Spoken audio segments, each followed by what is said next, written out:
there's hundreds of activist groups, surveillors, groups on domestic violence. There's coalition, against battered women. But there's so many files that I glommed from American Indian Movement, Black Panther Party, Patriot Party. There's a lot of different groups, and I was really interested in just using the constraint of she. So gathering, in a sense, all these women of the 1960s and 70s and 80s through these unreliable narrators in some cases, through different points of view, because in the files are these surveillance documents that the police kept, and there's police reports, and there's newspaper articles, a lot of newspaper articles, and there's publicity materials from the activist groups.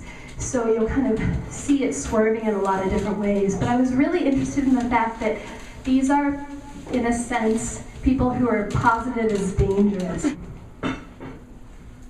She advised that the meeting began at 5 p.m. She also advised that, to the best of her knowledge, that she has no close friends or associates, which are either members of or sympathizers of any religious or political groups. She also went to night school. She always gets kidded about being a female mechanic at the auto parts shop. She attempted to free David. She began an hourly program in 1970 on the Portland radio station KBOO. She can be violent. She couldn't imagine sitting behind a desk all day. She currently presides over one of the most liberal city councils in the United States. She decided lesbian rights was a feminist issue when she saw the furor it caused in Now. She described her personal revelation and internal revolution, her struggles to come to grips with a male God. She discussed why this project was abandoned after only 6 months in operation. She does not know for sure if they still attend the meetings, as she no longer attends those meetings. She embraced the traditional role of the American wife. She emerged as a major figure in the feminist movement. She emphasized what she considers a hoax and a ruse, that high levels of military spending are necessary to protect workers' jobs. She feels revenge toward the establishment is imperative. She flatly refused a compromise with Jimmy Carter that promised somewhat less than 50% representation at future conventions. She had gone to pick up her mail when her husband forced his way into her car. She had her own reason for participating.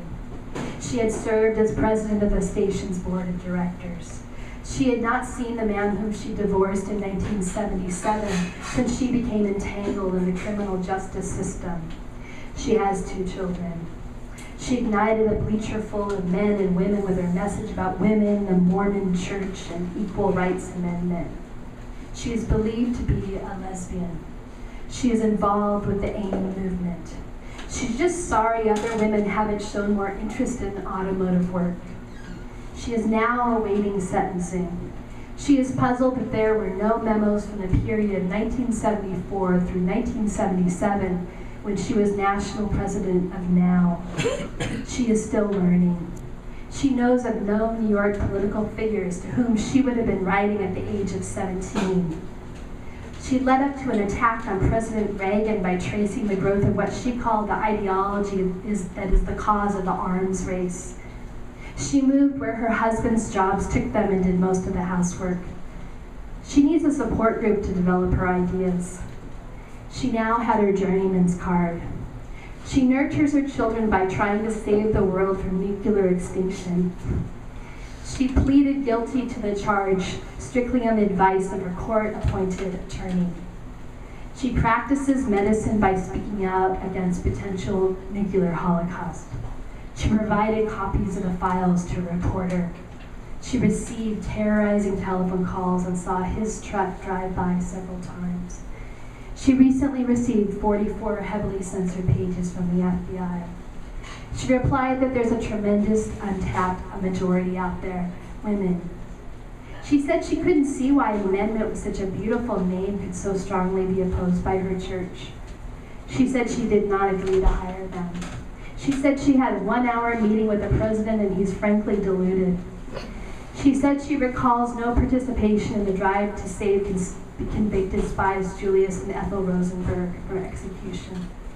She said she supported Warren because it would be an important instrument in the survival of Indian children and Indian people. She said the demonstrations will be significant as an international show of solidarity among women. She said the Hiroshima Day Coalition would work against the continued escalation of nuclear armaments. She saw how much fun he was having in automotive work. She says she does not know where he lives. She says, I think I was socialized into a more traditional job. She served as a full-time Vista supervisor. She shot and killed him. She thought it was just a friendly visit. She suffered a concussion. She talked back. She taught writing and photography at Clackamas and Portland community colleges. She thought she had something better. She told someone on the other end of the line, you motherfucker, I'm in jail. She took a part-time job as a domestic relations aide. She used to be married and a dutiful housewife twice. She used to be resorts editor for the Golf Digest magazine. She was co-founder of Women's Strike for Peace. She was a member of the Revolutionary Union. She was always hunched over the machine. She was arrested last January as a result of fear, panic, and confusion, which occurred when 4 FBI agents entered her parents' Albina home. She was regularly beaten for 4 years. She was constantly harassed by her husband. She was denied a polygraph test. She was disappointed in the fact that she had helped them form their structure, and they wouldn't allow her to become a member. She was editor of The Pregnant Teenager and Sexual Justice. She was feeling so damn tired. She became shock chairman of her union. She was instrumental in helping the Black Panthers. She was involved in hiding Peltier when he was in Portland. She was once totally non-political teenager, interested mostly in clothes and boys, but the FBI kept a file on her. She was one of 13 women who fasted 37 days on behalf of the ERA. She was one of 4 North American women to visit North Vietnam at the invitation of the North Vietnam Women's Union. She was pregnant at the time. She was repeatedly the victim of wife abuse. She worked as a writer. She works as a bartender at several Skid Row taverns. She would continue to work for the women's movement. She would never be convinced. She would not speculate on who had arranged the situation. She's had a few humorous incidents. She's only as rich as the poorest of the poor. She's studying art history, painting, self-defense, and Aikido.